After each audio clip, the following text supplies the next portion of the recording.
절대쌍교 고룡 원저 제24장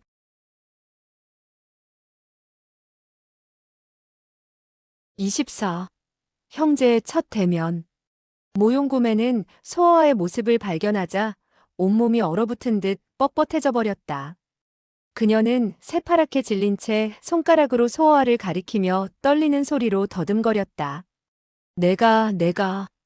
그러나 그녀는 더 이상 말을 잇지 못하고 쓰러져 졸도해버렸다. 또한 소선녀도 비명을 지르며 달아나 순식간에 자취를 감추고 말았다. 소어는 파은대소하며 웃어젖혔다. 빼마. 나중엔 어떻게 되더라도 우선 감사를 드린다. 벌써 2번씩이나 나를 구했으니 말이야. 철심나는 무슨 영문인지 몰랐다. 어둠 속을 천천히 걸어 나오면서 눈을 크게 뜨고는 의아하다는 듯이 소어에게 물었다. 어찌 된 일이에요? 어찌 된 일인지는 너도 봤으니 알겠지. 하지만 언제 모용구매가 너에게 손을 썼다는 거지? 얼어 죽은 귀신? 난 정말 모르겠어. 그래, 여자애는 몰라도 돼요. 여자애들은 알면 알수록 귀찮아져. 그러니 내가 이 정도 실력이 있다는 것만 알면 돼. 넌 정말 재주가 좋아. 모용구매까지도 놀라서 졸도해버렸고 소선녀도 달아나 버렸으니 이런 일은 그 누가 들어도 믿지 않을 거야. 소어하는 기절에 쓰러져 있는 모용구매를 내려다보며 말했다. 내가 보기엔 내가 그녀를 어떻게 할 것 같아? 졸도한 채로 두고서 그냥 가버리겠지. 그녀는 소어의 눈치를 살피더니 다시 말했다. 혹시 그녀가 깨어나기를 기다려 몇 차례 때려서 속을 풀려는 것은 아냐? 그러나 소어는 여전히 철심란의 말에 그저 묵묵부답이었다. 그럼 그 방법도 족하지 않단 말인가? 물론 부족하지. 그렇다면 그녀를 죽이겠다는 거야? 만약 그녀를 죽이지 않는다면 그녀가 날 죽이길 기다려야 해. 하지만 그녀는 지금 기절해 있는데 그건 좋은 일이 아니야. 좋지 않다고? 그녀가 날 죽이려 할 땐 무슨 정당한 방법을 썼는지 알아? 그러나 그녀는 여자가 아니겠어? 여자는 사람이 아니란 말인가? 난 정말 그럴 줄은. 내 심사가 이토록 악독한 줄은. 철심나는 말끝을 제대로 맺지 못하였다. 보고 싶지 않다면 멀리 가도 좋아. 철심나는 그의 의사를 꺾을 수 없음을 알자 더 이상 버티지 않고 어디론가 뛰어가 버렸다.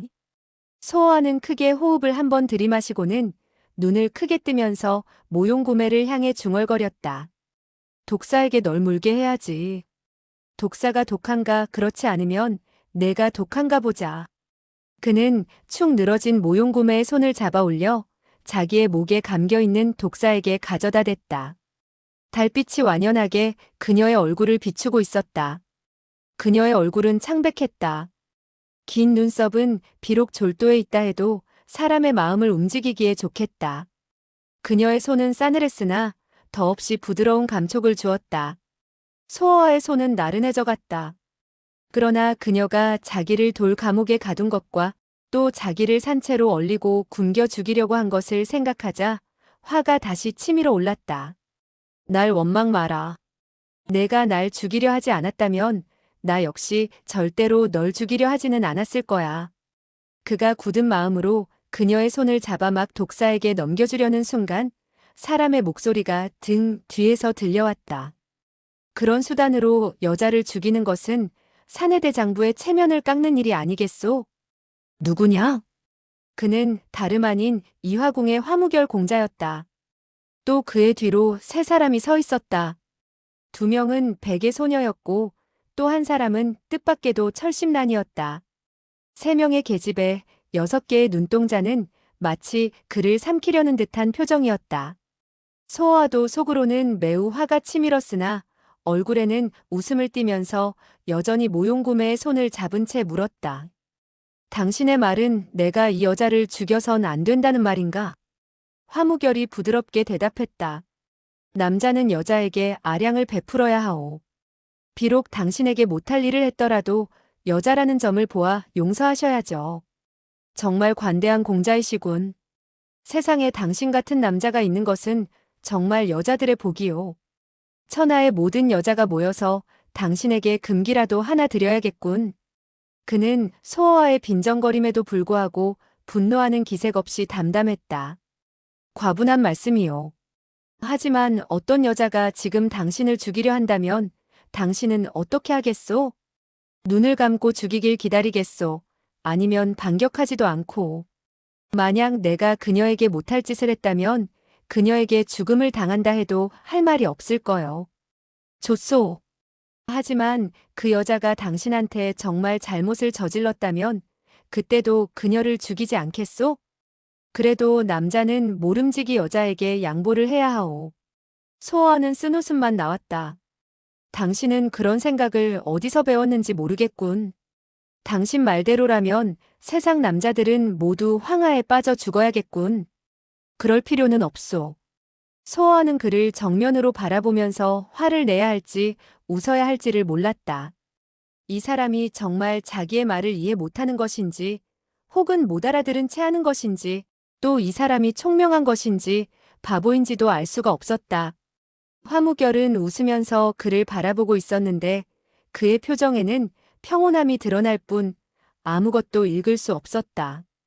그가 정말 겉모양처럼 온순하기만 하다면 소어와는 벌써 딱이라도 한 대 올려붙였을 것이다. 그러나 그는 절정의 고수였다. 소어와는 탄식조로 말했다. 당신의 뜻은 날더러 이 여자를 놓아주라는 것인가? 귀하가 그녀를 놓아주어야 영웅의 행동이지요. 이 여자가 후일날 죽이려 하면 어떻게 하겠소? 이 질문에 화무결은 잠시 망설였다. 금후의 일은 그 누구도 예측할 수 없는 것이 아니겠소? 좋아, 이 여자를 죽인다면 난 영웅이 아니고 사내대장부도 아니지. 그녀가 날 죽이면 당연한 일이고 그러니 난 꼭 이 여자 손에 죽어주어야 하겠군. 그렇지 않소? 난 그런 뜻은 없고 다만 당신이 어떤 의도에서 말을 하는지는 모르겠지만 내가 당신을 이길 수가 없으니 당신의 말을 듣지. 하지만 나중에 내가 당신을 이길 수 있게 되면 이 여자를 죽여서 당신에게 보여주겠어. 말을 마치자 그는 모용구매의 손을 놓아버렸다. 당신이 무서워서 내가 승복한 것으로 칩시다. 여자를 데리고 가시오. 화무결은 예의 바르게 허리를 굽히며 말했다. 감사하오. 두 백의 소녀가 나비처럼 사뿐히 다가와 모용구매를 부축해 안아 일으켰다. 둥근 얼굴의 소녀는 소어와를 향해 한마디 쏘아주는 것을 잊지 않았다. 오늘 공자께서 여기 계시지 않았다면 난 벌써 당신을 죽였을 것이오. 여자가 얼마나 무서운지 보여주었을 텐데. 당신 마음대로 말해보오. 뭐라고 욕해도 좋아. 당신은 여자이니까. 여자는 원래부터 남자를 욕해도 좋고 때려도 좋으니. 그렇지 않소, 화공자. 여자에게 욕을 당하는 사람이야말로 복이 있는 사람이요. 어떤 남자는 여자들이 욕하기도 싫어하는 법이요. 하하, 그렇다면 난 굉장히 영광인걸. 앞으로 더 많은 여자가 날 욕하거나 죽이려 했으면 좋겠어. 하지만 난 영광을 위해 참을 거야. 그렇게 되기를 빌겠소. 소어는 눈을 크게 떴다. 정말 분통이 터질 것만 같았다. 화무결은 이화궁에서 자랐다. 그곳엔 화무결 외엔 어떤 남자도 없었고 그는 어릴 때부터 오직 여인들만의 교육과 보살핌을 받았던 것이다. 그러나 그에 반하여 소어가 자란 곳은 남자들만의 세계였고 여자가 없었다. 굳이 있다면 불남불녀 도교교의 반쪽뿐이었던 것이다. 그래서 자연히 두 사람은 사고방식과 성격이 완전히 달랐다. 하루는 철심란의 손을 잡고 말했다. 아가씨, 우리 같이 갑시다. 철심란은 고개를 떨어뜨렸다. 난. 그녀는 고개를 숙였으나 눈은 소어에게서 떠나지 않았다. 이번에는 둥근 얼굴의 소녀가 입을 열었다. 저런 남자를 상관해서 뭘 해요. 우릴 따라와요. 하루가 화무결을 훔쳐보며 말을 이었다. 우리 집 공자님도 당신과 이야기하고 싶어 하시는데. 여기에서 소어의 분통이 터지고 말았다. 가라 가. 넌 어서 그들을 따라가라. 내가 날 따라오더라도 난 귀찮기만 해. 철심나는 다시 고개를 떨어뜨리며 눈물을 흘렸다. 그 모습을 바라보던 둥근 얼굴의 소녀는 그녀를 끌어당기며 위로했다. 그를 상관하지 말고 우리를 따라와요. 화무결이 웃으며 인사를 한 후 몸을 돌리는 순간 품에 안겨있던 모용구매가 혼절한 중에 헛소리를 했다. 소어아, 강어 날 놔줘. 날 놔줘. 그 말에 화무결의 안색이 갑자기 변했다. 그토록 조용하고 평온하던 얼굴이 흥분한 기색을 띠고 있었다. 그는 곧 몸을 돌려 소어아 앞에 섰다. 당신이 바로 강어. 소어아란 말이오? 나의 이름이 그렇게 잘 알려져 있던가? 화무결은 한동안 곰곰이 생각하는 듯 하다가 탄식을 하며 입을 열었다. 미안하오. 미안하다니? 당신이 나에게 무엇이 미안하다는 거요? 내가 당신을 죽여야 하니 말이오. 이 말이 나오자 주위 사람들은 일시에 긴장했다. 머리가 돈 것 아니오? 왜 갑자기 날 죽이려는 것이지? 당신이 강어이기 때문에 난 당신을 죽여야 하오. 천하에 단 한 사람, 내 손에 죽어야 하는 사람이 있는데 그 사람이 바로 당신이오. 그의 목소리는 진지했다. 알겠소. 누가 날 죽이라고 시켰군? 스승님의 명령이요. 이때 철심란이 끼어들었다. 당신 스승이 왜 그를 죽이라고 하는 거예요? 왜?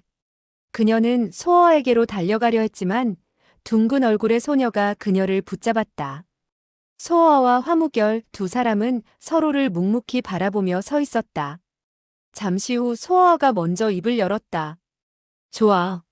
난 본래 당신을 이길 수가 없어 쭉 기회만 노려왔어. 그러나 지금은 그는 양팔을 뻗치면서 화무결을 향해 몸을 날렸다. 물론 그의 무공으로는 화무결의 적수가 되지 못했다. 그러나 그는 몸에 붙어 있는 독사를 이용해 생사를 결판내려 한 것이었다. 그는 화무결의 목숨을 앗아낼 뿐만 아니라 자신의 생명도 버리려 한 것이었다. 그러나 그의 몸에 진기가 돌자 즉각 뱀들이 반응해 그의 몸을 물었고 그는 곧 전신이 무감각해지면서 화무결의 앞에 다다르기도 전에 허공에서 떨어지고 말았다.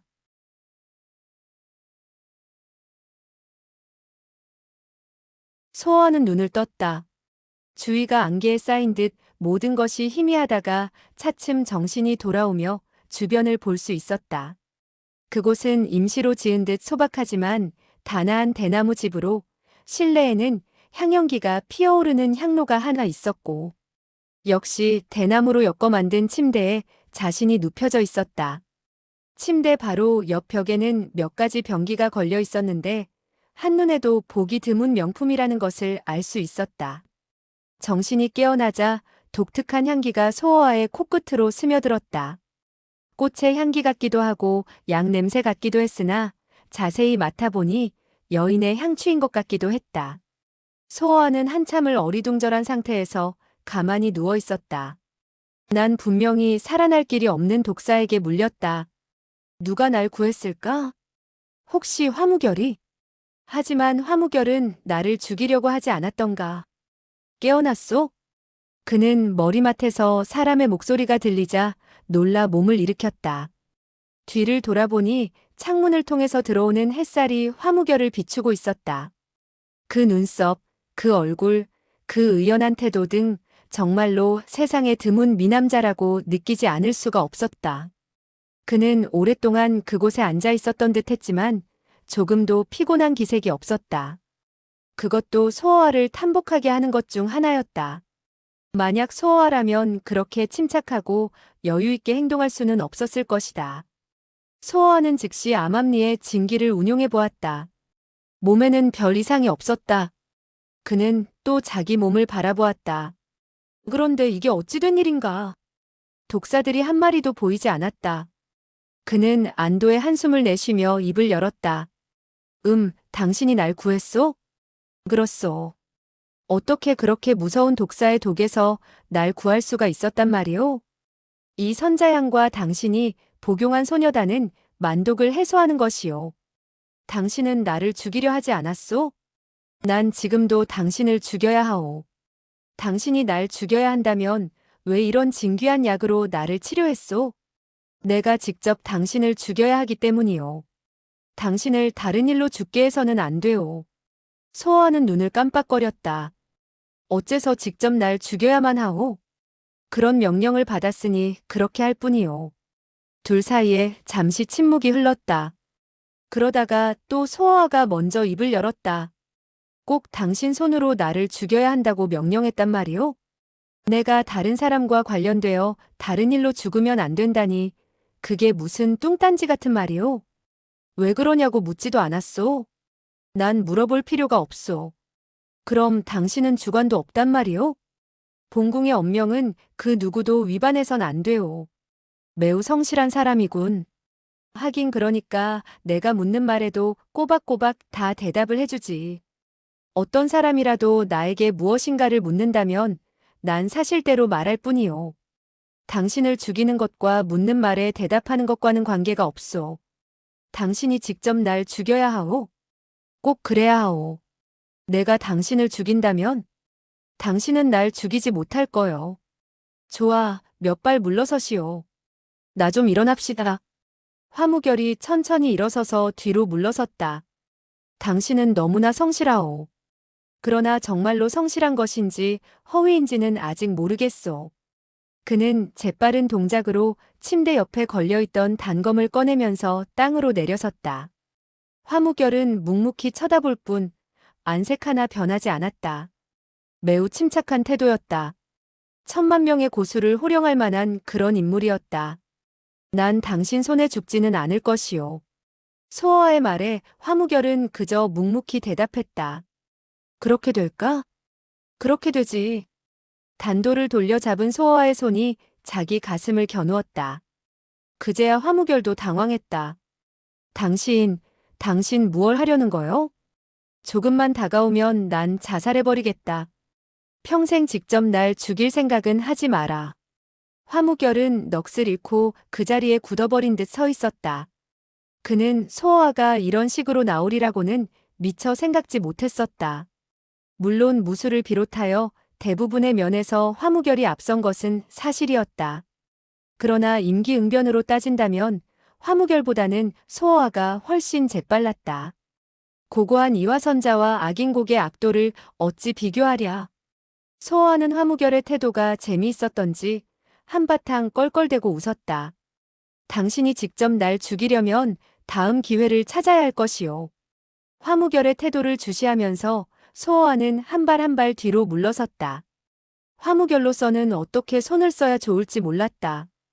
그저 소어아가 밖으로 걸어나가는 것을 지켜보고 있을 수밖에 없었다. 소어아는 문 밖으로 나섰어도 소홀히 행동할 수 없었다. 그는 여전히 시선을 화무결에게 향한 채 조심조심 물러섰다. 문 밖은 안개에 쌓여 있어 한치 앞도 분간하기 어려웠다.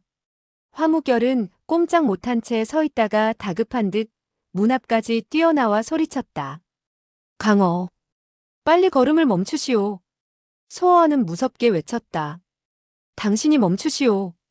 한 발만 움직인다면 난 곧. 화무결은 문간에 멈추어 섰다. 이마에서는 땀방울이 방울져 흘러내렸다. 빨리 멈추시오. 당신은 더 이상 물러설 수가 없소. 뒤에는. 그때 소어아의 뒤로 물러서던 발걸음이 허공을 밟아버렸다. 비명과 함께 소어아는 절벽 밑으로 떨어져 갔다. 그의 뒤에는 깊은 낭떠러지가 있었던 것이다. 화무결은 소어아가 떨어지는 것을 보았으나 구할 길이 없었다. 그는 기력이 빠진 듯 문에 기댄 채 짙은 안개 속을 멍하니 바라보았다. 큰 땀방울들이 흘러내렸다. 비명소리가 나자 어디선가 철심란이 급히 달려왔고 2명의 베개 소녀가 그녀의 뒤를 따랐다. 철심란은 화무결 앞으로 바싹 다가서며 물었다. 누가 소리를 질렀죠? 그 사람이 아닌가요? 그가 아닌가요? 화무결은 천천히 고개를 끄덕였다. 그가 어디에 있죠? 그녀는 뒤로 물러서며 떨리는 소리로 물었다. 당신이 그를 죽였죠. 앞으로 달려든 그녀는 주먹을 쥐고 비오듯 그의 가슴을 때렸다. 화무결은 피하지 않았다. 그는 아무것도 느끼지 못하는 듯 그대로 서 있었다. 백의 소녀들은 이 광경을 보자 급히 손을 써 철심란을 제지하려 들었다. 하지만 화무결은 오히려 손을 들어 그들을 막으면서 부드럽게 말했다. 난 그 사람을 죽이지 않았소. 다만 그 사람이 혼자 실족하여 절벽으로 떨어진 것뿐이요. 철심란의 몸이 부르르 떨렸다. 정말 그 일을 죽이지 않았단 말이에요? 난 이제까지 한 번도 거짓말을 해본 적이 없소. 화무결은 오히려 위로하듯 그녀를 바라보며 말을 이었다. 당신이 지금 제정신이 아닌 것을 이해하오. 난 당신을 나무라지는 않겠소. 철심란은 넋을 잃고 서 있었다. 마음이 공허하여 아무것도 생각할 수가 없었다. 그녀는 지금 고통도 슬픔도 느낄 수 없었다. 철아가씨, 가서 좀 쉬십시오. 당신은, 네, 좀 쉬어야 하려나 봐요. 좀 쉬어야겠어요. 돌연 그녀는 미친 듯이 절벽으로 달려가며 소리쳤다. 소어아, 기다려. 나도 함께 가서 쉴 테니. 그러나 그녀가 절벽 끝까지 도달하기도 전에 화무결의 손이 그녀의 팔을 잡았다. 그녀는 힘껏 뿌리쳤지만 마치 어린아이가 철벽을 밀려고 용을 쓰듯 소용이 없었다. 철심란의 얼굴은 온통 눈물투성이었다. 날 놔줘요. 날 놔요. 왜 같이 가는 걸 막는 거예요? 그가 혼자 가기에 얼마나 지루하겠어요. 이때 한 사람의 목소리가 유유히 들려왔다. 누가 밑에서 죽었단 말이오?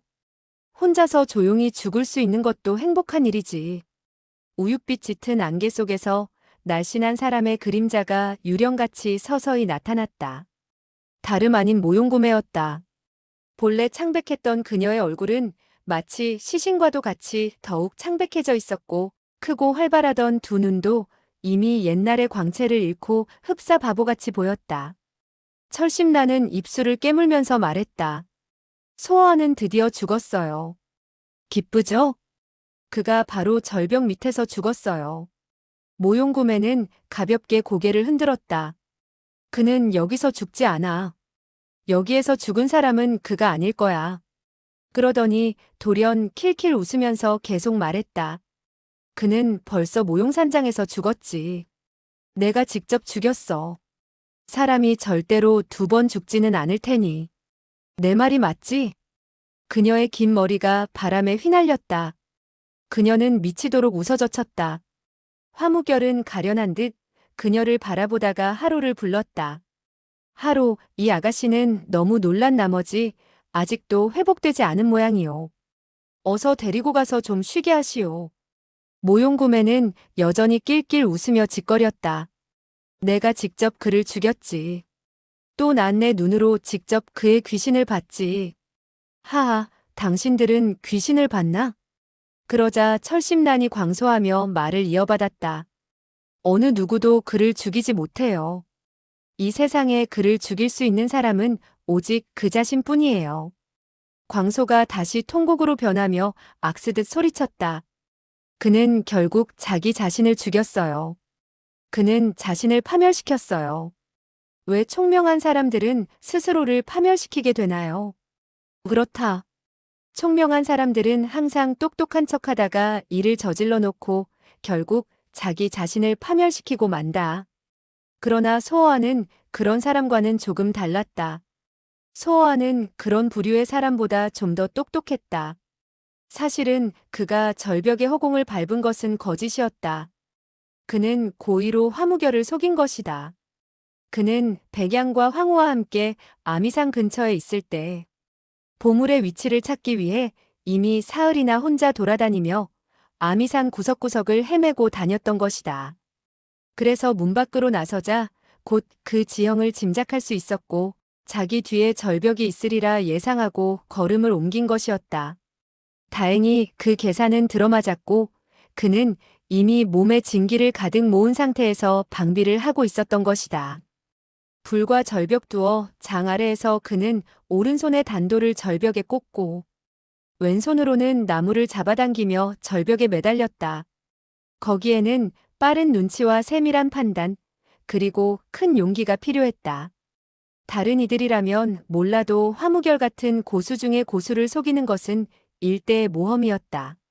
그는 절벽에 매달려 철심란의 통곡 소리와 모용구매의 허탈한 웃음, 그리고 화무결의 부드러운 음성을 모두 듣고 있었다. 얼마 후 사람들의 소리가 멀어진 후에야 소어와는 한숨을 내쉬면서 절벽을 기어오르기 시작했다. 거의 다 올라오자 그는 머리를 내밀고 절벽 위를 조용히 살펴보았다. 절벽 위엔 한 사람도 없었다. 그는 안심하고 절벽 위로 올라서기 위해 팔다리에 힘을 모았다. 바로 그때 무슨 소리가 들려왔다.